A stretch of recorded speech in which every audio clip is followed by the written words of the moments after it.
Senhores telespectadores, estou a falar-lhes num lugar muito ilustre da história portuguesa. Bom, e sinto que a minha obrigação era contar a história desse lugar. Não a conto porque eu não sei. Nem eu a sei, nem ninguém a sabe.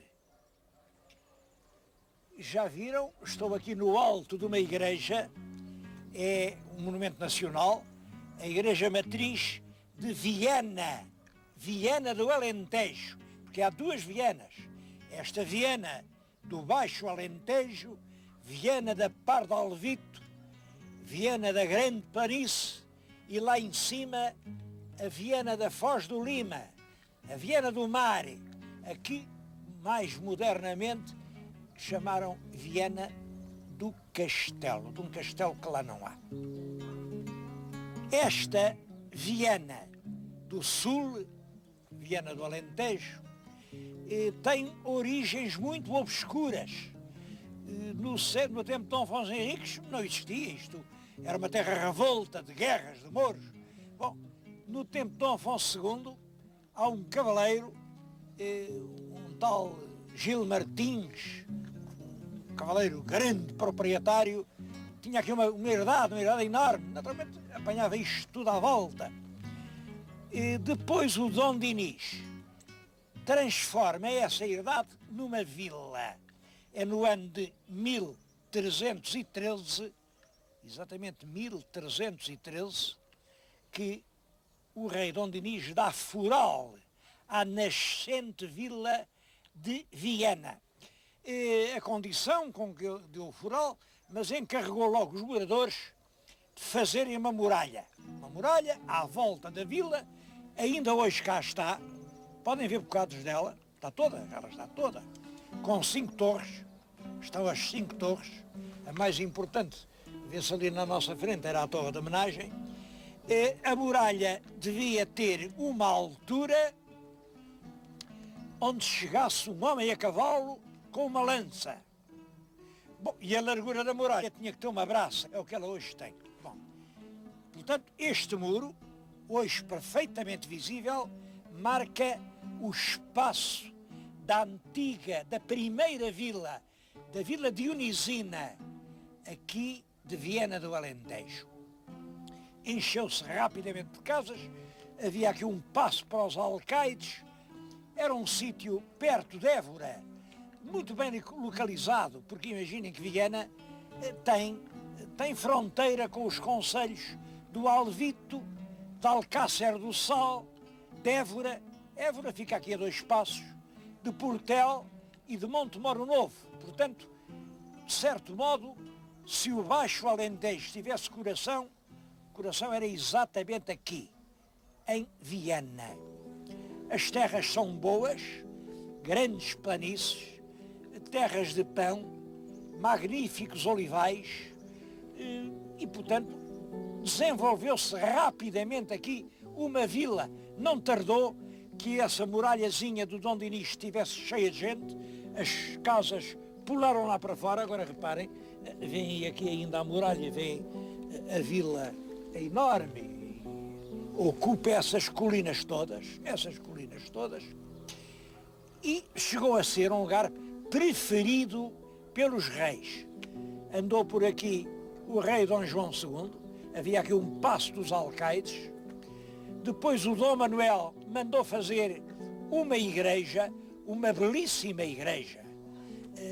Estão a ver o pórtico exterior, eu penso que a igreja ficou incompleta, mas vejam o interior, é imensa, tudo isso. Aqui, olhem, aqui esteve o rei Dom João II, estiveram os príncipes, o Dom João e a mulher, coitadito, o príncipe durou pouco tempo. Aqui o próprio rei Dom João II reuniu cortes, tiveram aqui umas cortes que começaram em Évora, mas lá houve rebates de peste e ele veio para aqui, que era terra de melhores ares, quando uma pessoa queria escapar àquele afogadilho de Évora, vinha para Viana. Viana era em relação a Évora o mesmo que Sintra era em relação a Lisboa. Era, portanto, um lugar de repouso, um lugar de paz, um lugar de dormir sem pesadelos.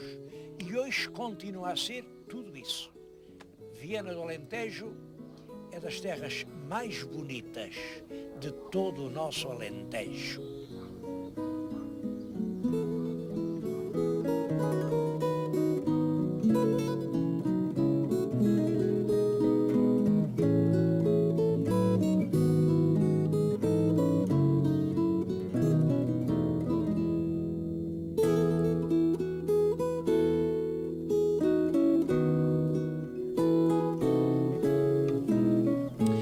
Eu gostava também de dizer de onde é que vem este nome de Viana, mas também não sei.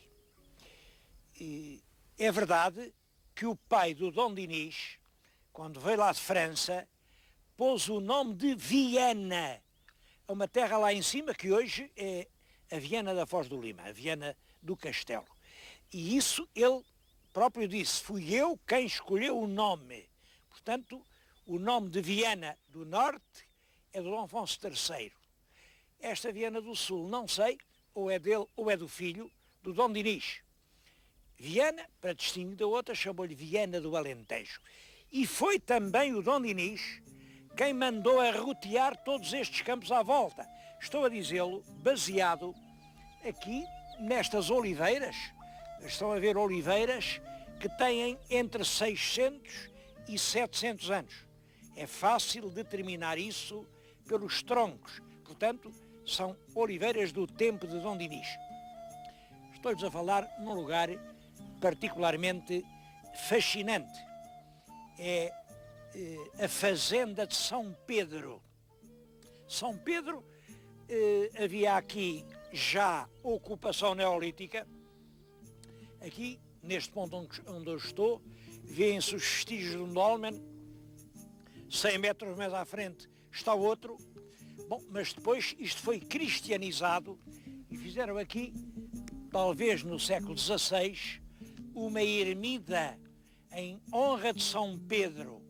Essa ermida vem nos Torreões, devia ser muito parecida com a ermida de São Brás em Évora. Simplesmente, a ermida de São Brás teve a protegê-la os amigos de Évora e hoje é aquela beleza. Esta foi inteiramente votada ao abandono e hoje é esta ruína. Quem entrar por entre estes muros derribados ainda pode ver as paredes pintadas com frescos do século XVI ou XVII. É claro, aquele é particularmente interessante porque vêem-se as cabeças dos apóstolos e está ali Cristo a ser abraçado por um apóstolo. Julgo que é o abraço do Judas. E reparem, também o tempo aqui foi o Judas. Retiraram a parte de baixo, era a que tinha a mesa posta, ficaram os apóstolos ali. As últimas lembranças dos apóstolos estão agora a desaparecer. E a gente vê isto com o coração apertado.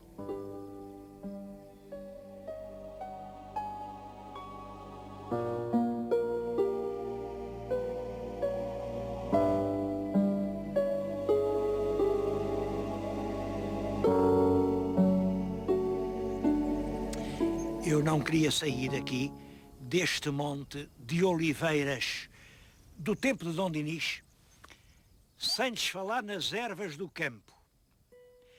Aqui, junto de mim, reparem, isto toda a gente sabe, são cardos. Isto é o cardo que fere a mão. Aqui está uma outra planta, muito parente do cardo, mas que não tem flor, é a cardeta, e eu vou apanhar a cardeta. Para apanhar a cardeta vou pôr uma luva de cabedal, porque a cardeta é tão dura que fere a mão. A cardeta é isto.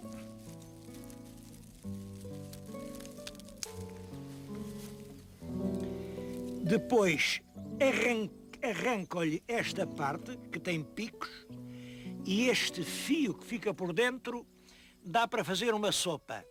É o caldo de cardetas. Como o povo come cardetas e não come os cardos, hoje os campos têm muitos cardos e já são raríssimas as cardetas. O povo não come cardos, é como quem diz: quando a fome era muita, nem o cardo escapava.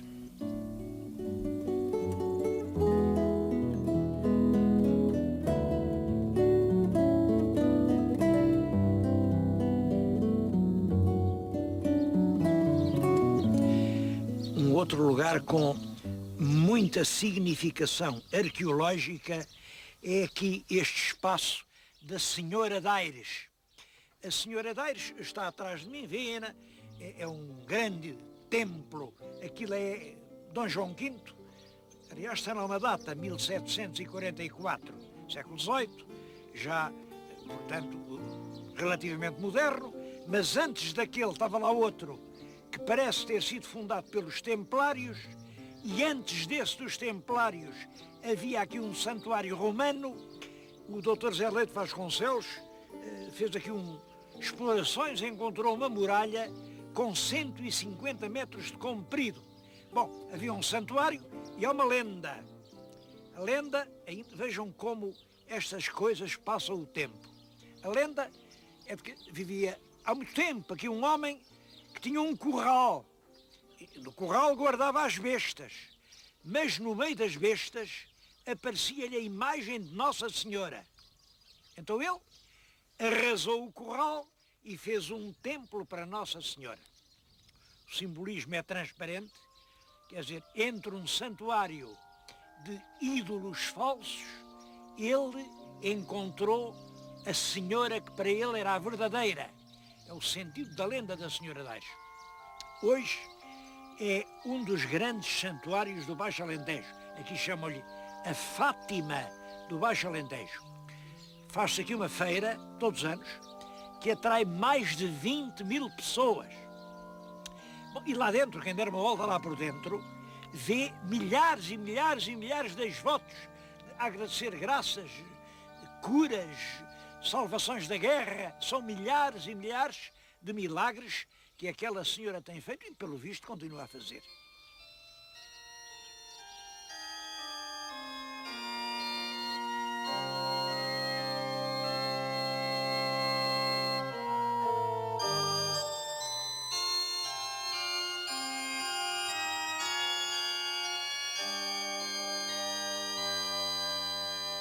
Nos arrabaldes de Viana do Alentejo está a aldeia São Bartolomeu do Outeiro.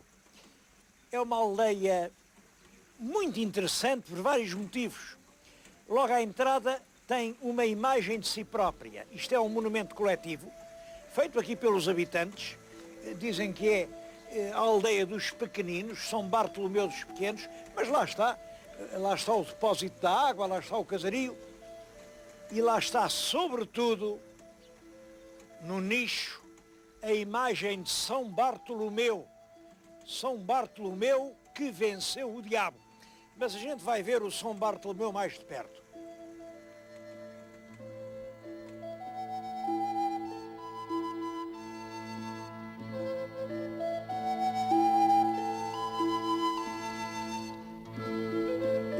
O verdadeiro São Bartolomeu é este.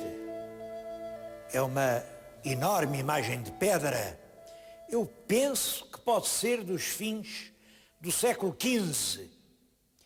Pesa 250 quilos, sai sempre que há procissão, vai carregada aos ombros de 8 homens, há sempre voluntários para dar a volta à aldeia e voltar aqui. E como veem, o São Bartolomeu tem ajoelhado aos pés uma figurita assim, um pequenote. É o diabo, porque é o São Bartolomeu quem tem o diabo preso todo o ano.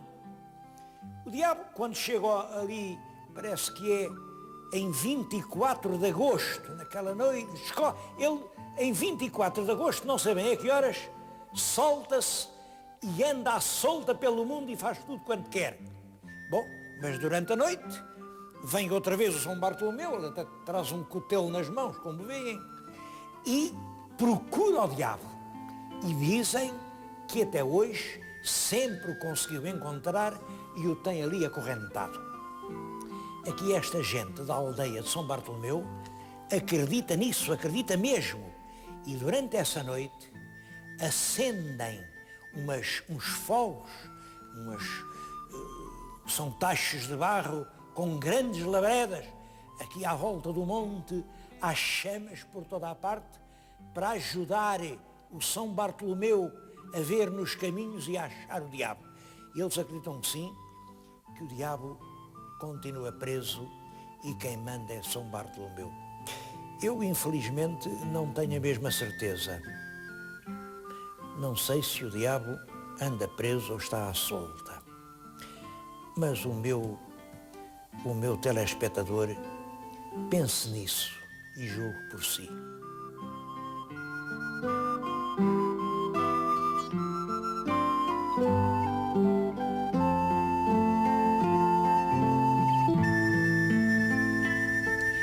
Claro que essas histórias do diabo acorrentado ou do diabo à solta são vestígios de velhas lendas, algumas muito antigas. Mas aqui também há história a sério. História a sério e mal conhecida.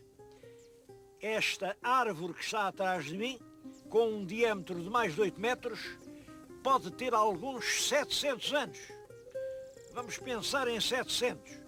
Estamos em 2000, ela terá sido plantada à volta de 1300.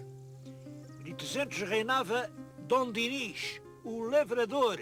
O lavrador porque pôs tantos olivais, que por essa altura esteve aqui em Viana.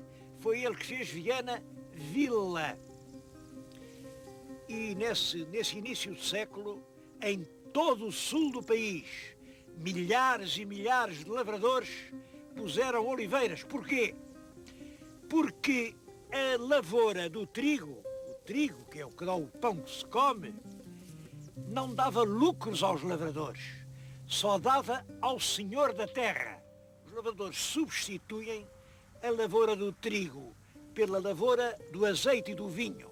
E então a lavoura cresce, há uma grande exportação, mas o pão falta. E os senhores protestam porque as rendas diminuem. Agora reparem, 75 anos depois, em 1375, reinando já o fraco rei Dom Fernando, fez a famosa lei das sesmarias, que até no meu tempo ensinava-se que era para proteger a lavoura. Era sim para proteger o pão que se come e, naturalmente, o pão de que os senhores tiravam a sua renda, e dizia que as terras que eram para dar pão tinham que ser restituídas à lavoura do pão. É uma lei contra a lavoura da exportação, contra o azeite, contra o vinho. Eu acho que essa lei nunca deu grande coisa, porque, reparem, 1375. Agora, anda-se 8 anos para a frente, 1383, e é todo o Alentejo que explode naquela terrível e sangrenta revolta camponesa que acompanha o fim da primeira dinastia e que vem a gerar a subida ao trono de Dom João I de boa memória. Isto quanto ao azeite.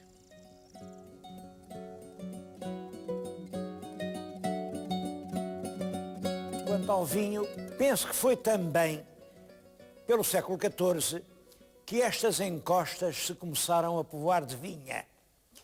Sabemos pouco sobre a vinha de Viana durante todos esses séculos, mas é verdade que no século XIX estas encostas à volta da vila estavam cheias de vides e nasceu aqui uma coisa extremamente importante. A primeira adega social instituída em Portugal.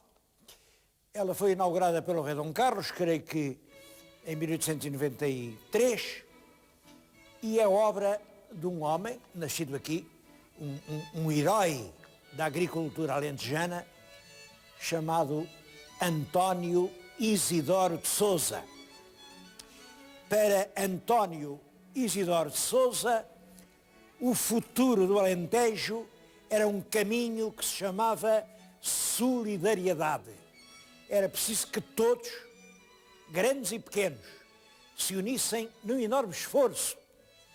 E ele conseguiu isso. Ele conseguiu que aqui nestes concelhos à volta toda a gente desse os braços. Fizeram, eu estou-lhes a falar, já viram, num edifício enorme, isto são mais de 1000 metros quadrados. Isto foi a adega que ele, com os seus sócios, conseguiu fazer. Chegou-se aqui a fazer realmente uma produção excelente. Ao mesmo tempo, ele era contra a grande propriedade. Estabeleceu o parcelamento. Hoje chamam hortas às pequenas propriedades que nasceram desse parcelamento. Comprava grandes herdades, quadriculava-as em pequenas parcelas e hoje, à volta de Viana, há perto de 400 hortas, é o nome que lhe dão, hortas, pequenas propriedades que permitem uma vida livre e independente. Eu acho que a obra de António Isidoro de Sousa era um exemplo para gerações futuras. Bom, mas isso não aconteceu. O apóstolo morreu e com ele a sua obra. Este enorme edifício entrou em ruínas. Ainda há poucos meses foi à praça, ninguém lhe pegou. É uma casa abandonada, não sei o que vai acontecer aqui. Que bom que seria que um dia aqui pudéssemos visitar um museu da agricultura alentejana. Um museu desta grande província, das tentativas que têm sido feitas século após século para a salvar. A terminar por essa, do António Isidoro de Sousa, que foi um dos homens que viu mais claro na história do Alentejo.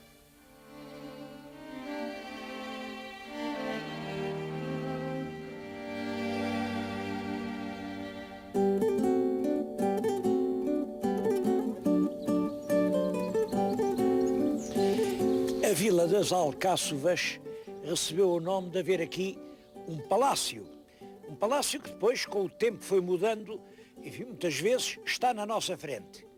É o Paço Real das Alcáçovas. É esta triste ruína.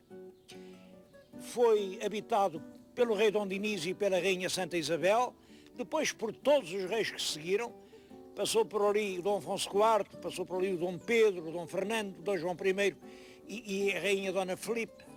Passou por ali o Dom Duarte, que foi quem o deu depois aos Henriques de Trastâmara, que era uma família também real, espanhola. É por isso que à porta veem as armas reais de Castela e não as de Portugal. Mas foi aqui que se passaram inúmeros factos extremamente notáveis da história portuguesa. Olhem, foi por exemplo aqui nestas casas, que em 1447 se deram 2 casamentos ao mesmo tempo de 2 irmãs, a Isabel e a Beatriz é a famosa Dona Brites, e casaram aqui no mesmo dia, a Isabel com o próprio rei de Castela, Dom João II.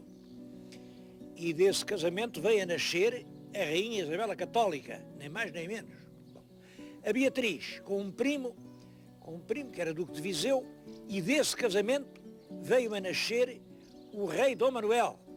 Mais tarde, em 1479, foi ali naquelas casas, que se assinou o famoso Tratado das Alcáçovas. O Tratado das Alcáçovas é o tratado que põe termo a uma guerra terrível e sangrenta e desnecessária entre Portugal e Espanha. Estabelece a paz e a amizade entre os dois países e reserva para Portugal o direito a navegar e a descobrir no Atlântico para sul das Ilhas Canárias. É, portanto, o tratado que vem a garantir a Portugal a passagem para as Índias. Uma casa com tanta história estava a cair de podre. Bem, foi por isso que, ali no princípio dos anos 90, um jornal de Lisboa, o Diário Popular, abriu uma campanha e disse: isto não pode ser, é preciso salvar este, e abriu uma subscrição pública. Houve milhares de pessoas a oferecer-se, mas não foi necessário, porque o Estado disse: não é? Nós compramos o palácio. Portanto, agora nem sequer há a desculpa de que o palácio está na posse privada. Este monumento da história nacional é propriedade do Estado. Mais, no orçamento deste ano está incluído no PIDAC 150 mil contos para obras de restauro, mas as obras não começam. Sabem porquê? Porque as autoridades dizem: bom, a gente verba tem, mas depois o que é que se vai fazer daquela casa? Quer dizer, há verba, há história, há palácio, só falta quem tenha ideias.